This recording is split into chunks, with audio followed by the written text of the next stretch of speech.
Okay guys, so check this out. Daniel 5 verses 25. We should be familiar with this. But do you know that as well as the interpretation of the words, there's actually a numerical value to these words? We're going to have a look at that. Let's just remind ourselves of the passages though. And this is the writing that was written. MENE, MENE, TEKEL, upharsin. This is the interpretation of the thing. MENE. God hath numbered thy kingdom and finished it. TEKEL, thou art weighed in the balances and art found wanting. PERES, thy kingdom is divided and given to the Medes and Persians. So, how do we know that there's also a numerical value for these words? Well, we're going to look line upon line, precept upon precept, here a little, there a little. And we're going to use the aid of the centre column. So if we have a look at point 1, it tells us that MENE, or MENA, is 50 shekels. So we have MENE, MENE. Numerical value 50 and 50. TEKEL, or a shekel, tells us on point number 2, is a single shekel, so that's 1. So upharsin is shekels, half of 50 shekels, 25. So we're going to do this calculation so I can show you. MENE being 50, another MENE 50, TEKEL or a shekel is 1, and upharsin, which is shekels, half shekels, which is half of 50, 25.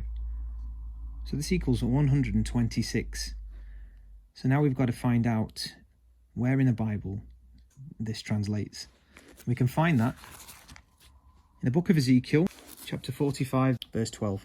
It says, and the shekel shall be 20 gerahs. So there we have the interpretation there. 1 shekel is 20 gerahs. So we simply have to do the calculation then of MENE, MENE, TEKEL, upharsin and times it by the gerahs. So it's 126 shekels, that is, times 20 gerahs. And it equals none other than 2,520 or 2520. Wow.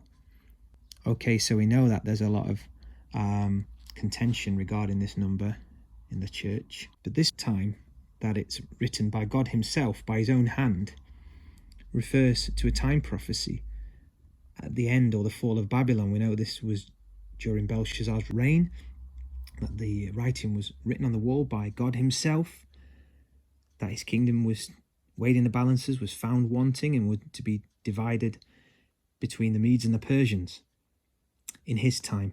But God also speaks numerically down the stream of time in prophetic language here as well.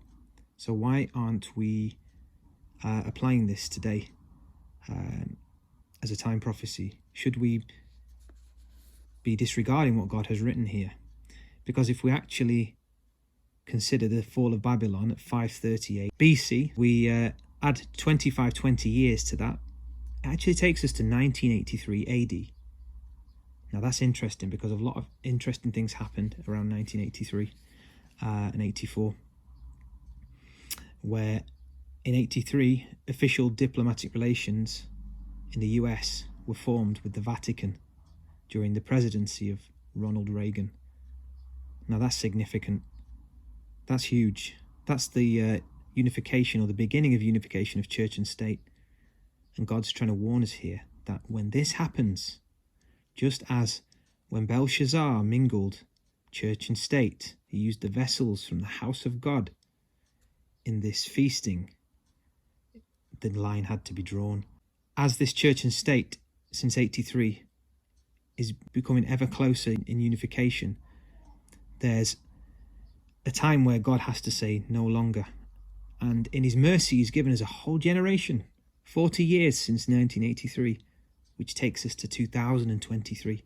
And what are we seeing now? We're seeing judgments upon the world, the beginning of sorrows, as Jesus pointed out in Matthew 24. We're seeing wars and rumours of wars. We're seeing famines. Significant war that took place in 2023, which began, is the war in Israel with Hamas. And this is involving the whole world now. And as nations take sides, this will escalate. Also seen the Ukrainian war, but particularly this religious war in the Middle East, which will usher in final events, has begun. And this is what we're seeing. So we cannot simply ignore these things and dismiss them, but we encourage to study, to show themselves approved, to not just disregard what God has written here because of any preconceived ideas, but to search for ourselves and ask God, is this thing so? What I've heard today. Thank you for listening. God bless.